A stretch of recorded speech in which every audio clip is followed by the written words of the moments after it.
So today what we have is this Ryobi weed whacker. So as you can see, I have 3 of them here, but we're only going to work on this one today.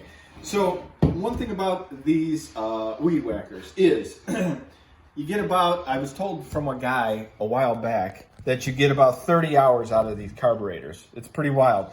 I don't know why. I think the manufacturer does that on purpose. It's not just Ryobi, it's a lot of brands. So you get about 30 hours, and then what happens is you find them in the garbage, like this one, and this one. But everybody throws them away. They never throw away the attachments. They just throw away the head. So, but it's such an easy fix. It's unbelievable, and it costs you about 10 bucks. Well, maybe 10 to 15 bucks we'll call it, okay? Again, eBay. So what we got here, so the problem is they have what we call 30-hour carburetors on them. So the carburetors work for about 30 hours. So you figure if you mow your lawn, you know, if you're in the Midwest like we are, you mow your lawn 25 times a summer, use it 25 times a summer, half-hour trip or so, you know, you're using it probably 3 or 4 summers, 3 or 4 years, and then that's it. And if you look on the very bottom here, they have a serial number.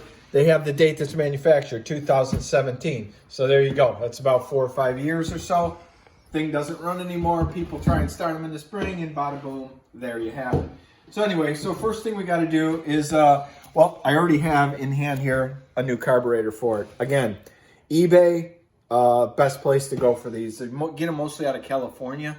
There's a few places out there that sell them. Take you a couple days to get them, but you just put them on, you fire it up, and you're good to go. Important thing though to do is, you know, always make sure that you're looking at your manufacturer, your model number. Sometimes you have to look at the serial number as well because there's dates in there, so it tells when they were manufactured.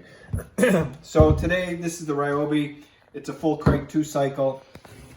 But again, I also have 4-cycle ones here. And you can see here, one says X430, the other one says S430. So different carburation. Carburetors are different. The way that the ports come out for the fuel is different on those as well. So just make sure you're always checking to make sure you're buying the right stuff, because otherwise you're wasting 15 bucks here, 15 there. Then it becomes not worth it. So anyway, back to this. So just pull your air cleaner cover off there. So these screws on here, they're Torx T20. That's the size here. So you just go in there, and again, this is pretty darn simple. So we do this 2 ways. You can take these screws off first. Sorry, I got a little bit of a cold, so bear with me on this one. So take the second screw out of here. And again, once you see how easy this is, you're gonna be like, oh, holy crap, why did I throw that weed whacker away? So you just take the 2 screws out, and the screws go all the way through the air cleaner housing, and they attach to the crankcase and hold the carburetor in place. So just put those aside. So you're gonna just then pop that off. There is a little gasket on here. You see it's a rubber one, so you don't want to, well, obviously it comes with the new one, but you don't want to lose that. So then the throttle cable, it just popped off, but it goes just like that. And then that popped off right there, just like that. So anyway, make sure you put the fuel lines back exactly where they belong, because one is for the primer bulb, the other one is for the fuel feed. So we don't want to screw those up. So we just kind of pry that one off. A little fuel leaked out. Next up, we're going to hook it right back up. So we go like that, slide it back on, take the other one off. Sometimes they're a little tough. Put that one on. Try that on. Sometimes they're a little loose. You might have to cut the fuel line back a little bit and redo it, you know, so it's tight again. And believe it or not, that's it.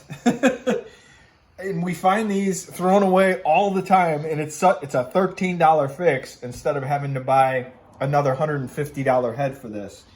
So we hook the throttle cable back in there. It just slides back in. The gasket goes back in there like that. Got to kind of squeeze it into place a little bit. It is a new one, so it's going to be a little tighter. And put our screws back in place like that. Slide the top one in, the bottom one in. Gotta wiggle them a little bit sometimes. Make sure no wire's in the way. And then just like that. Always make sure that the cable, you know, your throttle cable is still on there. Sometimes they slip off because, again, they're small, and, you know, you just got to wiggle it a little bit.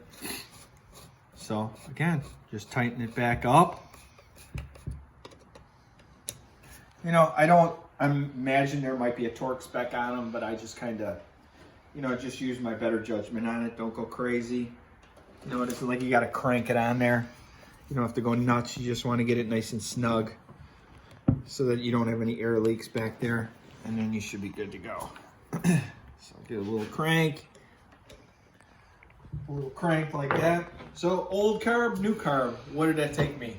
3 minutes, 4 minutes, saving 150 bucks. I'm all over that. So we'll put our air cleaner cover back on, just like that. Snap it back in place. So we'll start to prime this one. See if we get fuel sucking up in there, and we are. As you can see, it fills the bulb back up with fuel. So we'll spin it around. Spin it around. We got fuel. We'll choke it. Give it a little try here. See what happens.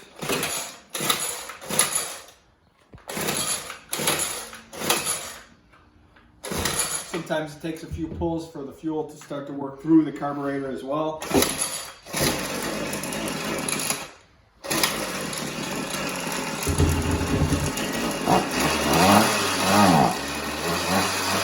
Let it warm up a sec.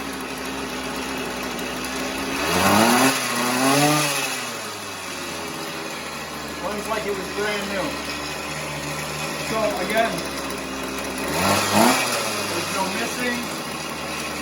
There's no missing. I killed it with the kill switch there. There's no missing. There's no bogging anymore. The thing runs absolutely perfect. So don't be afraid to tackle these little projects. It's, again, 15 bucks, or put it by the curb for somebody like me to grab it and spend $15 to fix it. So all good. But hope you enjoyed this video. I hope you learned something. I'm guessing you did if you have it on.